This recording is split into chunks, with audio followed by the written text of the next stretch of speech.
뉴스 속으로.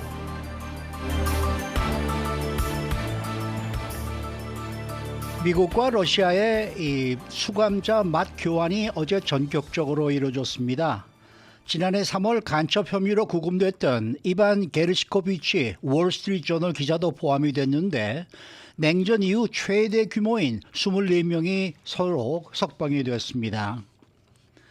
부동산 가격이 가장 비싼 뉴욕 심장부 맨해튼에 위치한 23층 건물이 경매에서 40분의 1 수준인 850만 달러 헐값에 팔렸지만은 새로운 건물주 역시 어려움에 봉착할 가능성이 클 것으로 전망이 됩니다. 뉴욕타임스는 토지가 포함되지 않은 건물 자체의 매입이라 개보수 비용과 새로운 세입자를 찾는데 몇억 달러가 필요할 것으로 분석하고 있습니다. 자, 보가식 기자. 안녕하십니까.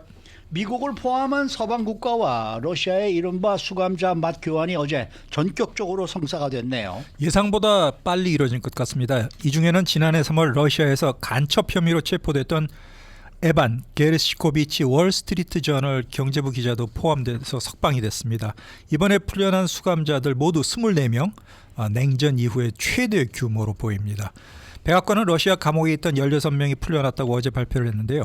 풀려난 수감자들이 게르시코비치 기자, 그리고 해병대 출신인 폴 윌런, 그리고 자유유럽방송 RFE 알수 쿠르마셰바 기자, 3명의 미국 사람, 그리고 1명의 미국 영주권자, 5명은 국적이 독일입니다. 그리고 7명은 러시아 사람이었습니다. 이번에 풀려난 러시아 사람들 대부분이 올해 초에 수감했던 수감 도중에 사망했던 러시아 반정부 운동가 알렉세이 니발리의 동료들입니다. 당초 양측 협상안에는 나발리 역시 석방되는 것으로 포함되어 있었는데 지난 2월 달에 47살의 나이로 원인 불명의 시베리아 감옥에서 의문사하면서 아쉽게 이번에 미국 땅을 밟지 못하게 됐습니다. 네, 그러면은 풀려난 러시아 사람들은 어떤 사람들인가요? 모두 8명인데 독일에서 복역을 하고 있었던 러시아 연방보안국 소속 바딤 크라시코프가 포함되어 있습니다. 이 크라시코프라는 사람이 5년 전에 독일의 수도 베를린에서 그루지아 국적을 지닌 전제 체첸 반군 사령관을 암살한 혐의로 종신형을 선고받았는데요. 3년 전에 러시아는 독일이 크라시코프를 석방한다면 전직 미 해병대원 윌런을 석방하겠다, 이렇게 맞교환을 제안한 바가 있습니다.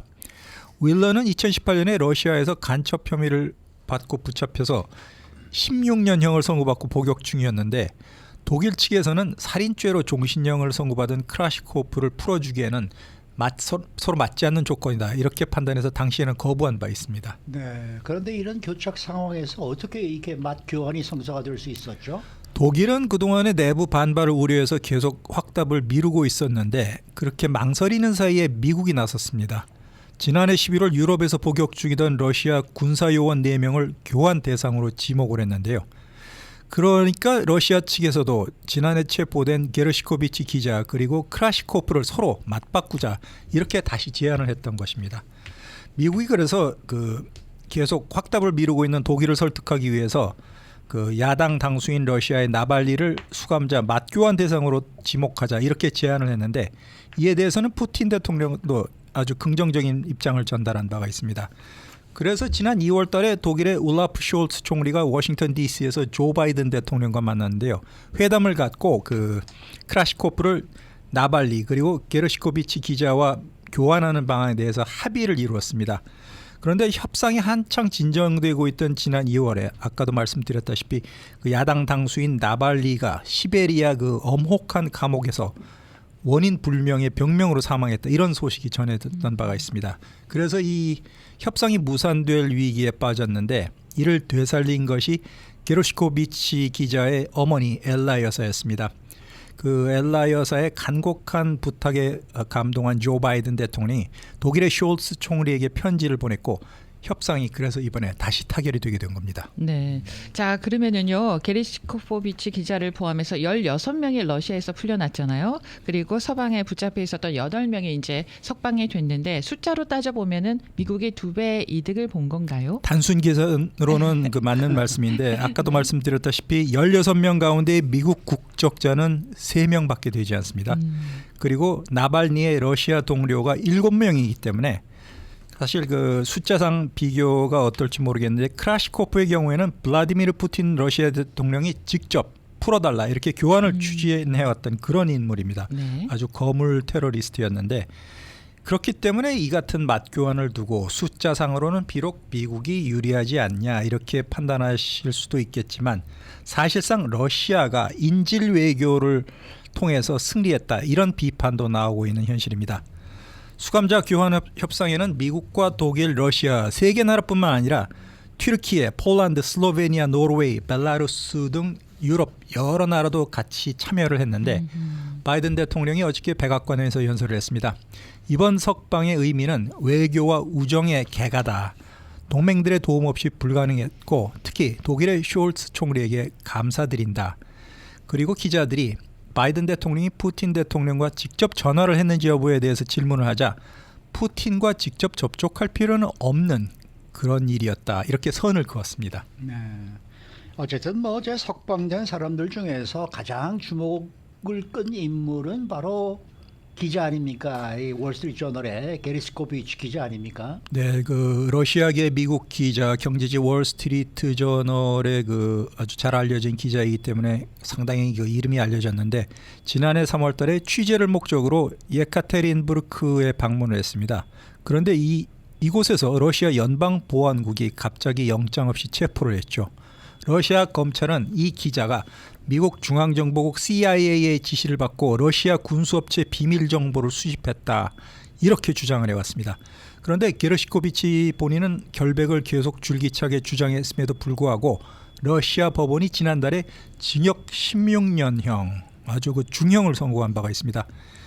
그렇기 때문에 이번에 그 석방이 된 이후에 제이크 설리번 백악관 국가안보보좌관이 브리핑에서 이렇게 말했는데요. 역사상 가장 크고 복잡한 맛교환을 성사했는데 푸틴이 직접 관여는 하지 않았지만 러시아 공직자들과 광범위한 접촉을 가졌고 자세한 내용은 말할 수 없다 이렇게 설명을 했습니다. 그러면서 갑자기 그 감정에 북받친 설리번 안보보좌관이 눈시울을 붉히고 감정이 북받치면서 말을 중단하는 그 해프닝까지 벌었습니다. 그리고 바이든 대통령과 카말라 해리스 부통령도 어제 미국으로 돌아온 이 석방자들을 공항에서 직접 융숭하게 맞이했습니다. 네, 자 도널드 트럼프 전 대통령 이런 인질 석방을 맹비난했습니다. 자신의 소셜 트루스 계정을 통해서 석방 배경이 이상하다 이렇게 의문을 제기했습니다. 네. 러시아에 혹시 돈을 준 것인가? 러시아가 우리에게 돈을 준 것인가? 이에 대한 대답은 물론 아니다라는 것이 확실하니까 러시아가 미국에 돈을 줬다는 질문은 취소하겠다 이런 글을 올렸습니다. 게르시코비치 기자와 휠런이 러시아에 잡혀 있는 것은 잡혀 있게 된 것 자체가 명백히 지금의 조 바이든 행정부의 대실착이다 이렇게 비판을 한 것입니다. 네. 이 정말 트럼프 전 대통령으로서는 정말 좀 가슴이 아프겠네요. 그렇죠? 자기 자신이 재임할 때 이런 일이 벌어져야 되는데 이런 걸로 인해서 또 네. 바이든 대통령 쪽에 민주당 쪽에 또 지지율이 조금 더 올라갈 것이 아닌가 이런 것 때문에 이렇게 나오겠죠. 자, 어제 박형경 기자가 맨하튼 23층 사무실 빌딩이 850만 달러 헐값에 팔렸다라고 이제 이미 전화를 드렸습니다만은 그 빌딩을 산 새 주인 역시 마냥 기뻐할 일만은 아니다 이런 또 얘기가 있는데 이건 무슨 내용입니까? 그렇죠. 이렇게까지 비싼 맨하탄 빌딩을 40분의 1 가격으로 헐값에 사들였으면은 대박이 터진 것이 아니냐 이렇게 생각하시는 분들이 많으실 텐데 그 구매자의 신원은 아직 드러나지 않았습니다. 판매가 공식적으로 완전 마감된 이후에나 발표될 예정인데요. 약 한 달에서 두 달 사이 걸릴 것으로 예정되고 네. 있습니다. 그런데 반드시 이번 딜이 횡재를 잡은 것이 아니다. 이렇게 볼 수가 없는 것이 건물 낙찰자 역시 앞으로 재정적인 어려움에 부닥칠 수 있다는 것이 뉴욕타임스의 분석 기사였습니다. 이번 경매가 땅뿐만 아니라 땅을 포함한 것이 아니라 건물만 산 것이기 때문에 건물주가 토지 사용료를 매달 내야 된다는 것입니다. 맨하탄의 토지 사용료도 사실 미국에서 가장 비싸죠. 그렇죠. 맨하탄의 새 건물 면적이 92만 제곱피트 약 85,470제곱미터로 한국식 기준으로 따지면 2만 6천 평이 되겠는데요. 네. 이 빌딩의 세입자가 지금 3분의 1 수준인 35%에 그쳐 있기 때문에 많이 비어 있습니다. 맨하탄에서도 공실률이 가장 큰 대형 건물이기 때문에 실속이 생각보다 적다는 것이죠. 그렇기 때문에 BK Real Estate의 그 분석가가 이런 빌딩을 싸게 샀지만 이 역시 굉장히 엄청난 위험이다 이렇게 진단했습니다. 왜냐? 새 주인이 새로운 세입자를 들이기 위해서 그 엄청난 비용의 건물을 개보수를 해야 되는데 아예 완전히 허물고 새로 빌딩을 지을 경우에는 최소한 수억 달러가 필요하다 이렇게 말한 것입니다. 최근에 뉴욕시가 낡은 건물을 아파트 또는 콘도로 바꾸는 것을 적극적으로 장려를 하고 있지만 너무 엄청난 비용이 드는 탓에 실제로 이렇게 낡은 건물을 바꾸는 것조차도 많지 않다고 결국 그 전문가들이 진단인데 빛 좋은 개 살고 싼 게 비지떡이다 이럴 수도 있다는 것입니다. 네. 네, 자 다음 소식입니다. 식품 업체들이요 팬데믹 이후에 가격 급등 때문에 너무 많이 힘들어하는 고객들을 위해서 마케팅 활동을 확대하고 있다라는 소식입니다. 어떻게 확대하고 있습니까? 네, 경제신문 월스트리트저널 보도에 따르면 최근 식당들이 할인 행사를 많이 홍보하고 있습니다. 네. 그리고 식품 제조업체들은 가격 인상 속도를 늦추고 아니면은 스타워즈 주제인 오레오 쿠키와 같은 새로운 제품을 출시하면서 고객 유치 노력을 기울이고 있다는 것입니다. 코로나를 거치면서 식품업계가 값을 크게 올렸죠. 이익이 엄청 늘었습니다.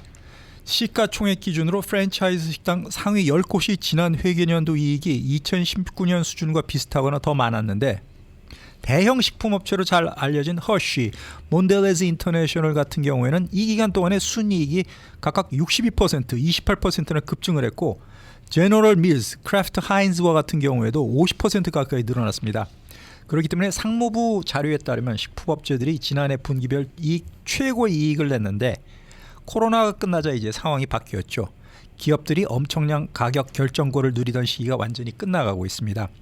그런데 사실 서민들 입장에서는 가계 수입은 늘지도 않고 오히려 줄어드는데 기업만 이익이 증가하는 것을 두고 굉장한 불만이 커지고 있습니다. 소비자의 70% 이상이 식당, 슈퍼마켓, 식품업체가 값을 너무 비싸게 받고 있다고 생각을 하고 이렇기 때문에 연방거래위원회 FTC가 식품 가격 고공행진에 대해서 조사를 추진할 계획이라고 합니다. 유통업체 비용이 줄었는데 왜 식료품 가격이 여전히 비싸냐 이를 조사한다는 것입니다. 아, 앞으로 네. 지켜봐야 될 것 같습니다. 네, 가격만 내려주면 뭐 고객들을 위한 마케팅 활동 특별히 하지 않아도 그래도 고객들이 잘 구매를 할 텐데 가격을 좀 떨어뜨려주면 맥도날드 좋겠습니다. 같은 경우에는 가격을 올린 다음에 지금 매출이 줄어서 지금 네. 휘청휘청한다는 얘기도 지금 들리고 그래요. 맞아요. 저마다도 안 가게 되더라고요. 안 가는 모양이죠. 네. 근데 저는 이제 가끔 보면은 이렇게 들어가 보면 뭐 빅맥 그 콤보가 한 5달러, 6달러 정도에 파는 그런 딜이 계속 나오더라고요. 그거 와이나 그거 싸죠. 그거요. 저도 맞춰서 하려고 했는데요. 네. 요일 다르고 시간대 다르고 막 이래가지고요. 그거 맞추다 보면 시간 지났네. 요일 지났네. 막 이래가지고 짜증이 나더라고요. 저는 어떻게 그러면 운이 좋게 몇 번 먹었네. 그렇네요. 아유 네. 축하드립니다. 어쨌든 뭐 이 가격들이 올라가지고 네. 정말 이 큰일입니다. 그러니까요. 수고 많으셨습니다. 봉화식 기자였습니다.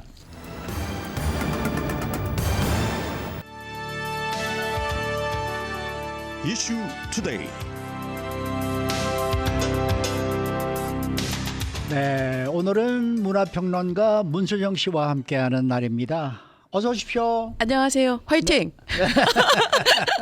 올림픽 때문에. 올림픽 때문에 네. 어쩔 수가 없네요. 어쨌든 뭐 이 네. 개막식이 이 시작으로 일주일이 지나가고 있는데 한국이 정말 잘하죠. 아우 정말 너무 잘하죠. 네, 오늘 벌써 금이 7개인데 아니 저는 그래서 오늘 아침에 그런 생각을 했어요. 참 손바닥만한 나라에서 아니 어떻게 이렇게 잘할 수가 있을까? 정말 믿어지지가 않을 세계 때가 있어요. 강국이 되는 듯한 정말 어쩔 수 없는 것 같아요. 네. 사실 자체가. 네. 이제는 K 스포츠 가나요?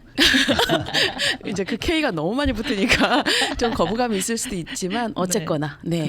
그러나 저러나 이번에 그 개막식이 좀 논란이 네. 많아요. 네. 네, 뭐 파리 그 시내에서 그냥 시내 전체를 무대로 사용을 해서 하니까 볼만한 그러한 이제 장면이 좀 많이 있었습니다만은 뭐 조금 그 좀 티가 좀 많이 좀 있었던 것 같아요. 뭐 네. 한국 대표단을 뭐 북한이라고 소개를 하지 않나. 또 그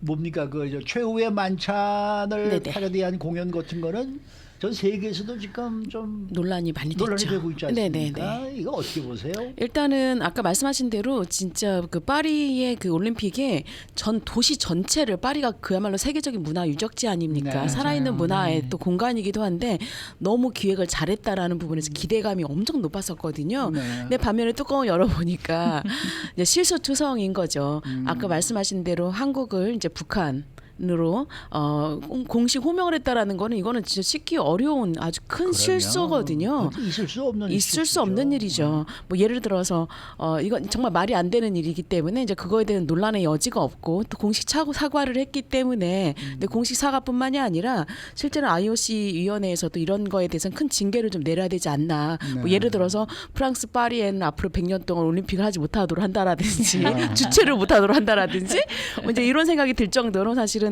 굉장히 큰 국격을 손상당한 일이기 때문에 사실 굉장히 큰 자존심의 문제이죠. 반면에 그 개막식에서 다들 여러분들이 직접 보셨거나 아니면 뉴스를 통해서 많이 접하셨을 거라고 봅니다. 개막식에서 최후 만찬을 패러디한 듯한 그런 테이블 위에 많은 사람들이 이제 있는데 거기에서 논란이 됐던 게 뭐냐면 성소수자라든지 글쎄요. 이런 분들이 이제 등장이 됐는데 굉장히 요란스러웠거든요. 네. 이걸 보면서 이제 많은 분들이 저한테도 이제 연락하시면서 여쭤보시더라고요. 그래요? 어떻게 봤냐라고. 네.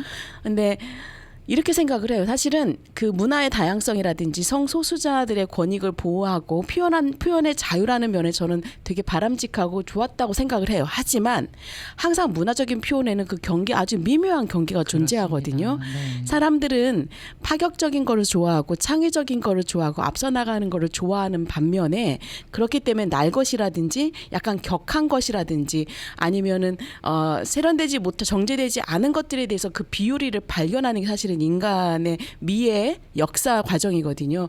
반면에 이게 너무나 그 경계가 어떤 거냐면 하지만 천한 것이라든지 아니면 천박한 것이라든지 값싼 것에 대해서는 야만적인 것에 대해서 폭력적인 것에 대해서 사람들은 당연히 어떤 걸 가지고 있는 반감을 가질 수밖에 없어요. 그리고 공포심을 느낄 수밖에 없고 이질적인 것에 대해서 이질적인 것을 추구하는 동시에 이질적인 것에 대해 거부하는 걸 가질 수밖에 없는데 그 경계를 정말 외주를 잘 타는 게 예술의 영역이자 문화의 창의성이라고 볼 수가 있는 거죠. 그리고 당연히 문화의 차원에서는 그리고 올림픽에서 이런 개막식은 그야말로 총체적인 문화의 집합체거든요. 표현의 집합체이기 때문에 어떠한 형식으로 잘 끌고 가느냐에 따라서 인류 문화의 전반의 그 익스프레션 자체를 바꿔놓을 수 있는 중요한 계기인데 굉장히 천박하고 폭력적인 방식으로 이루어졌다. 사람들이 공감할 수 없다라는 가장 문제가 된 거죠. 그래서 주제나 띠임이 잘못된 것이 아니라 표현의 방식이 전 잘못됐다라고 생각을 해요. 많은 사람들이 공감할 수 없을 정도로 예를 들어서 여러분들 뭐 통속적인 거라든지 아니면은 이런 것들을 보게 되면 뭐 날 것이라든지 저는 그걸 보면서 신윤복 선생님의 작품에 대해 생각을 해봤거든요. 아, 네. 신은미 선생님의 그렸던 어떤 민속화라든지 그런 걸 보면 얼마나 해학적이고 익살스러웁니까? 날 것들이 있다라는 거죠. 그렇죠. 그리고 인간의 밑바닥의 본성인 어떤 성적 욕구라든지 그 당시에 민초들의 생활을 잘 담고 있지만 그것을 보면서 천하다라고 생각하지 않거든요. 네. 해학적이라고 생각하고 예술적이라고 저희들이 맞아요. 가치를 인정을 한다라는 거죠. 그런 면에서 파리 올림픽의 이번에 개막식의 그 최후 만찬은 실패작이다. 표현의 방식에 있어서 실패작이고 오히려 그 우리가 이야기한 성소수자들의 그런 어떤 가치를 좀 표현하려고 했던 그 의도마저도 사실은 깎아내린 굉장히 큰 실수를 한 작품이다라고 생각을 합니다. 우리 문선영 씨는 네.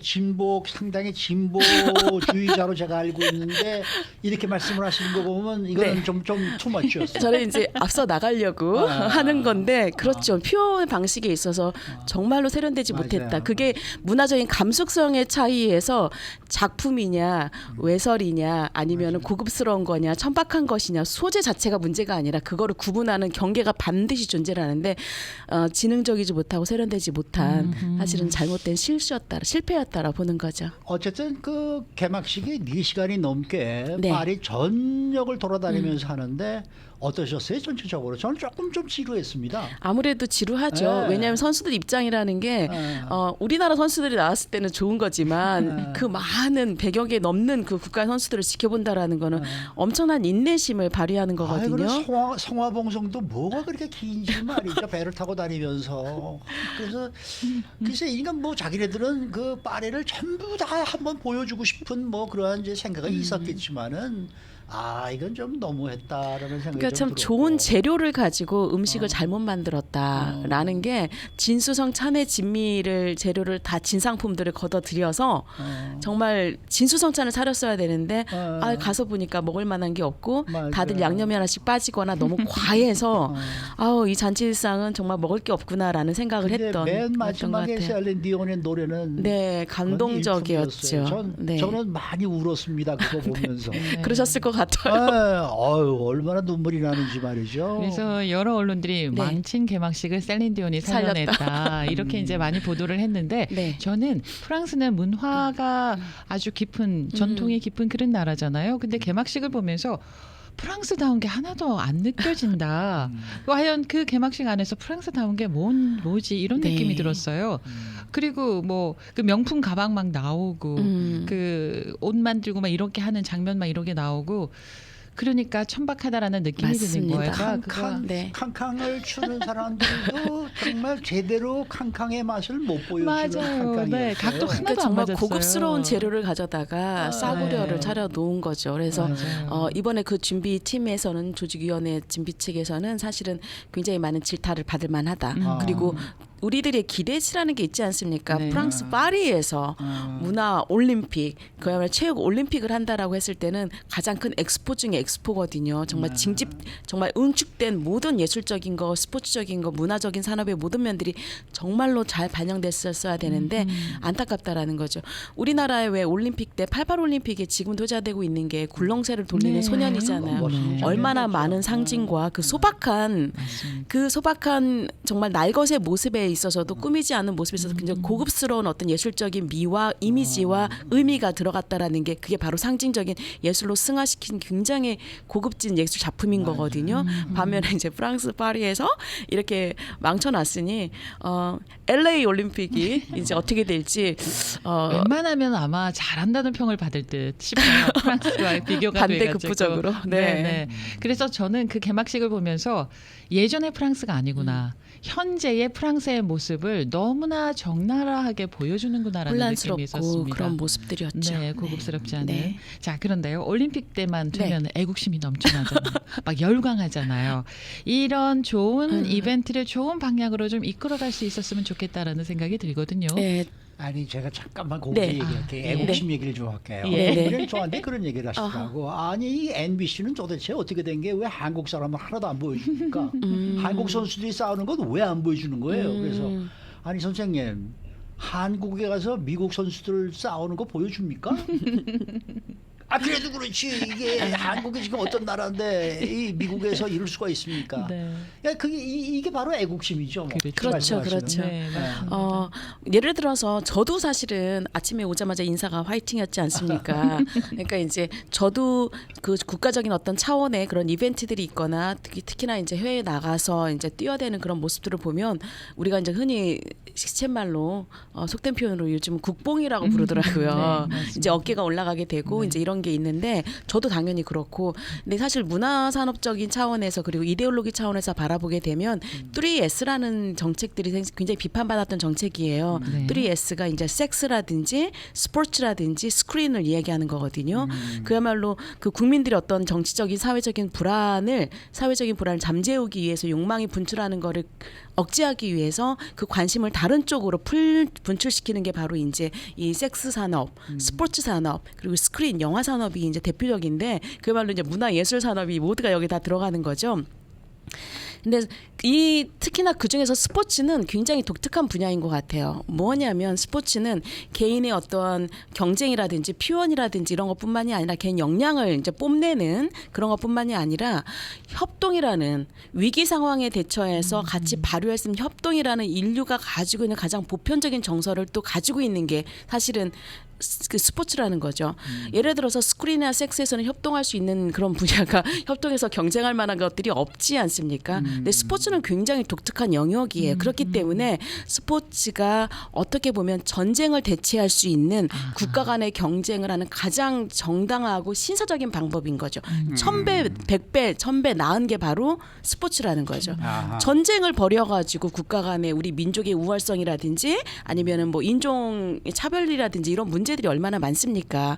아니면은 역사적으로 정말 비극적인 전쟁들은 각각의 민족의 우월성을 증명하기 위해서 영토 확장을 위한 그 방식으로 발현이 됐다면 그러한 방식들을 제대로 순화적인 차원에서 정말 표현할 수 있었던 게 바로 국가 간의 경쟁이 스포츠라는 건데 그것의 가장 최집결의 장은 올림픽인 거죠. 그래서 올림픽이 전쟁과 전쟁의 모티브를 깔고 있지만 평화라는 메시지를 얼마든지 딜리버를 할 수 있는 그 발현체가 바로 올림픽인 거고 그렇기 때문에 공식적으로 모두가 국가를 대변해서 국가를 대표해서 싸울 수 있는 그 마련의 장이 바로 이제 올림픽인 거죠.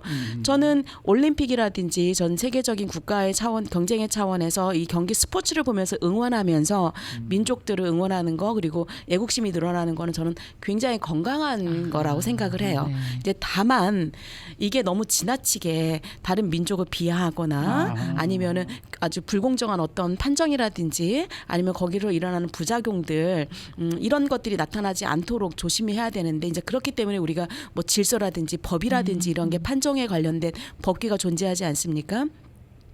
정말 많은 전 세계적으로 인종차별이라든지 성차별이라든지 아니면은 그 민족에 대한 어떤 우월감에 인한 여러 가지 문제들이 발생하는 요즘의 혼란한 전 세계적인 사회에서 올림픽을 통해서 전 세계가 화합할 수 있으면서 공정한 경쟁을 보여줄 수 있다라는 거는 저는 굉장히 좋은 거고 올림픽은 정말 많이 오랫동안 길이 남아야 될 네. 역사 문화적인 유산이라고 생각을 네, 합니다. 알겠습니다.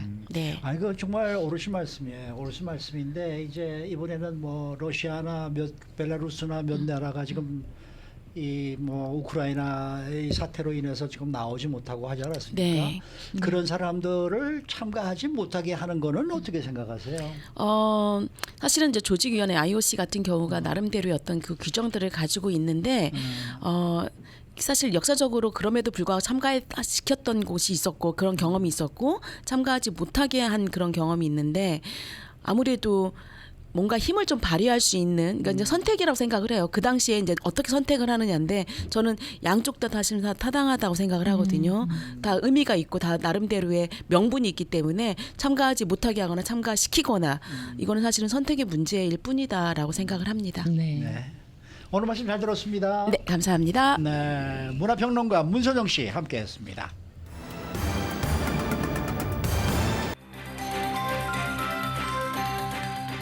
데일리 브리핑.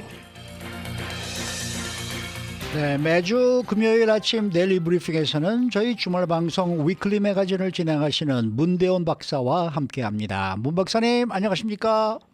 안녕하세요. 자, 오늘은 퍼스널 체크, 이 개인 수표에 대해서 준비를 해주셨는데 하긴 뭐 저도 지금 퍼스널 체크, 이 개인 수표에 사인을 해본 지가 상당히 오래됐다라는 생각을 지금 하게 되는데 그렇죠. 이 요즘에 그 발표된 뉴스를 보니까 타겟에서는 이제 더 이상 개인 수표를 안 받는다라는 소식이 들어와 있더라고요. 네, 이 7월 중순에 나왔는데 타겟이 이제 자기네에서 개인 수표는 안 받는다 그랬는데 저는 이걸 들으면서 아직도 이런 스토어에 가서 개인 수표를 쓰는 사람들이 있는가 하고 생각까지 했는데요. 네. 사실은 이제 이미 홀푸드나 올드네이비 같은 스토어에서는 체크받는 것을 중단한 지 꽤 됐네요. 그래서 이제 앞으로 이 퍼스널 체크가 점점 더 무의미해지는 트렌드가 진행되고 있는데 맞아요. 이번에 그 최근에 페더럴 리저브가 설문조사를 내놓은 게 하나 있는데 한 사람이 방금 말씀하신 대로 한 사람이 1년에 쓰는 체크 숫자가 나왔는데요. 아하. 이게 2016년에는 3장에서 올해 1장으로 줄어들었다고 합니다. 아. 1년에 딱 한 장 쓴다는 거예요. 그러니까 조만간 이 체크 제로 시대가 올 것이다 이랬는데 사실 이런 그 퍼스널 체크 역사를 한번 올라가 보면 굉장히 오래됐네요. 이게 11세기에 시작됐다고 그러는데 네. 이 오늘날 이 지역이 이라크의 바스라라는 지역인데 그 시장에서 일종의 이런 이게 시작돼가지고 본인 은행에 본인 어카운트에서 지불하라는 내용이 써있는 이런 인스트럭션이 생긴 게 이 벌써 1000년 전입니다. 와, 엄청 오래됐네요. 네. 근데 사실 이번에 이렇게 퍼스널 책이 없어지는 거에 대해서 꼭 나쁘게만 보지 않는 사람들도 많은데요. 왜냐하면 이 퍼스널 책이 그 시큐리티 문제가 상당히 좋지 맞아요. 그런 거 않죠. 있죠. 뭐 체크 안에 뭐 어카운트 넘버, 라우팅 넘버 다 있고 요새같이 정말 이런 현실에 이 굉장히 센시티브한 정보가 그냥 다 내보내지는 거지 않습니까? 맞아요. 네. 그리고 또 이 우편함에서 도난당해가지고 돈 잃어버리는 경우도 상당히 많다고 그러네요. 많았죠. 네. 자, 그러면은 체크를 쓰지 않고 새로운 방식을 사용한다고 하면은 뭐 디지털 방식 아니겠습니까? 아무래도 그렇죠. 예. 이제 인스턴트 페이먼트 방식이 곧 이제 보편화된다고 그러는데 예. 사실 1970년대 당시에 그때 그 ACH 네트워크라고 처음 시작돼가지고 본인 어카운트에서 다른 어카운트로 즉시 보내는 방법이 시작되기는 했습니다. 우리가 이렇게 돈 보낸다고 그러면 생각할 수 있는 게 첫 번째로 그 와이어 송금하는 거 그렇죠. 아시죠? 그리고 이제 또 말씀한 대로 그 체크로도 옮겨갈 수도 있고 또 이런 ACH 방법을 쓰는데 이렇게 표현하는 거 재밌습니다. 돈을 다른 곳에 움직이는데 자동차를 이용하느냐, 버스를 이용하느냐, 기차를 이용하느냐 이렇게 이제 표현을 했네요. 근데 단점들이 있어요. 와이어 트랜스퍼는 다 해보셔서 아시겠지만 보통 이게 하루 정도 걸립니다. 그냥 그 자리에서 일어나는 게 아니고. 그리고 또 하루 내내 24시간 아무 때고 보낼 수도 없는 거고. 또 ACH 페이먼트 방법은 이게 한꺼번에 묶어서 진행하기 때문에 은행 영업시간에만 가능하다고 하네요. 근데 이 앞으로 인스턴트 페이먼트는 정말 말 그대로 실시간 돈이 움직이고 하루 24시간 어느 때고 돈을 보내려면 보낼 수가 있고 여기 들어가는 수송료 피도 없다는 거죠.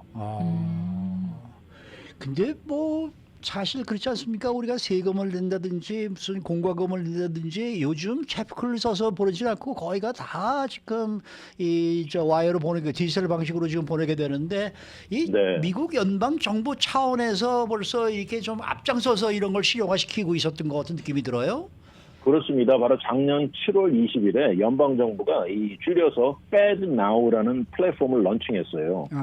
그래서 이 안에 수백 개 은행이나 크레딧 유니언 모든 금융기관들에게 참여하라고 이제 권장을 했는데 이 완전히 새로운 종류 이 페이먼트 레일 시스템이라 그래가지고 그 기차 철로 같은 레일 시스템을 쓰는데 여기 참여했을 때 돈이 오고 가는 게 굉장히 안전하고 효율성 높은 실시간 페이먼트 서비스가 된다는 겁니다.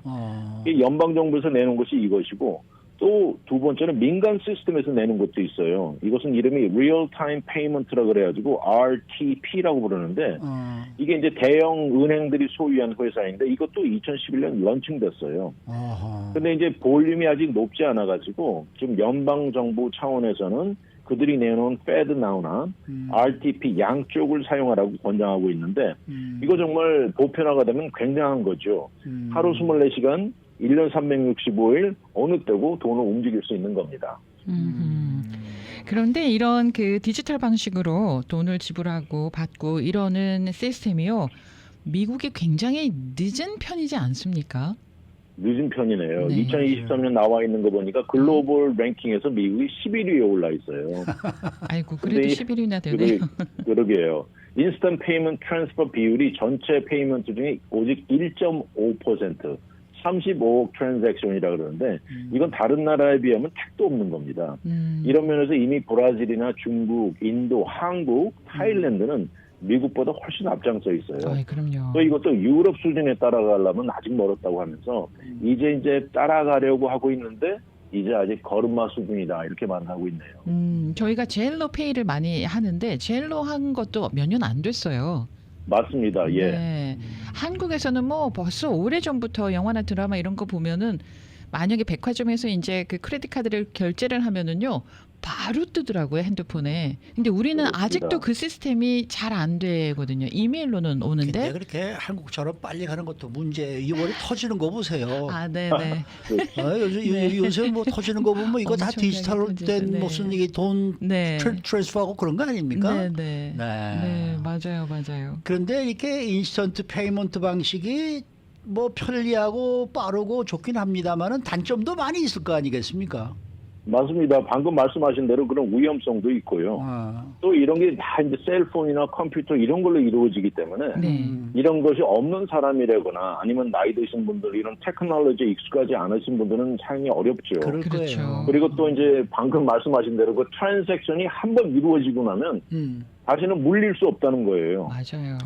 이게 이제 큰 문제죠. 그런데 이름으로 인해서 앞으로 그런 이 보강을 더 해야 되겠지만 이현주 씨 말씀하신 대로 지금 현재 그런 방식으로 우리가 쓰고 있는데 알지 모르면서 쓰고 있는 게 바로 젤이라고 하네요. 뭐라고요? 젤 방식이 아까 네. 말씀하신 젤. 젤로 사용하는 네, 그 네. 방식을 넬이라고 부르는군요. 아니요, 젤이라고 하죠, 젤. 젤. 제가 발음을 너무 굴렸나요? 네네. 제가 헐리우드볼에 가려고요. 헐리우드볼에 그 주차비를 미리 온라인에서 지불하는 방식이 있더라고요. 그래서 다른 분들은 잘 온라인으로 잘 하셨다고 하는데 저는 온라인에 들어가서 제가 크레딧 카드는 리밋이 없어서 혹시나 네. 문제가 생길까봐 체크 카드를 썼어요. 네. 제가 갖고 있는 체크 카드는 리밋이 있거든요. 혹시라도 이게 이제 오용이 나중에 되거나 무슨 문제가 생길까 봐. 생기면 한도가 정해져 있으니까 그것만 이제 부담을 하면 되겠다고 했어요. 그래서 그 뒤에 번호 세 자리까지 다 입력을 하고 이메일 다 입력을 하고 다 했어요. 그래서 컴플리트 페이 이렇게 딱 해서 딱 클릭을 했어요. 그다음에 아무 반응이 없는 거예요. 그렇게 하고 나면은 메일을 받잖아요. 지불이 뭐 완성됐습니다 이러면서 오는데 아무것도 안 오는 거예요. 그래서 제가 불안한 상황이라서 이 체크 카드를 캔슬을 해야 되나 이런 불안이 있더라고요.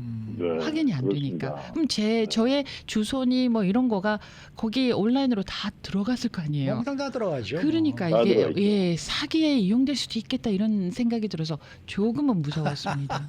그런 일이 있더라고요. 네. 네. 아무래도 그런데 이렇게 지불하는 비즈니스 방식은 아무래도 젊은 층이 좋아하겠죠. 아무래도 그렇죠. 이 MZ 세대들 중에 절반 이상이 다 이 디지털 지갑, 월렛을 사용하고 있고 네. 그들은 모든 페이먼트를 자기가 들고 다니는 거 모바일 디바이스로 할 수 있는 걸 제일 선호한다고 그래요.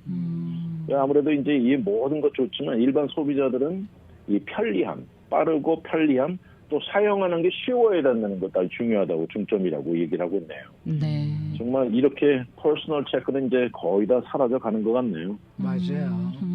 이번에 저희 집에서도 퍼스널 체크가 다 썼다 그러면서 이제 오더를 하는데 보니까 예전에는 박스 안에 한 200~300개씩 들어오지 않습니까? 그렇죠. 네. 이제는 딱 한 25장, 50장 요 정도만 딱 오더라고요. 그렇군요. 그것도 바뀌었네요. 그러니까 그렇게 많이 주지도 않아요. 많이 쓰지도 않는 거 뭐 그렇게 많이 가지려 그래 이거죠. 그렇죠. 하긴 저는 몇 년 전에 주문해 놓은 거 아직도 쓰거든요. 체크를. 그렇죠. 요새는 한 번 주문해 놓으면은 네. 10년은 쓰는 것 같아요. 맞아요. 오늘 말씀 잘 들었습니다. 네, 감사합니다. 네, 제 온라인 어카운트 넘버 알고 계시죠? 네, 심심하시면은 보내세요. 알겠습니다. 네, 네. 감사합니다. 자, 문대원 박사 함께했습니다.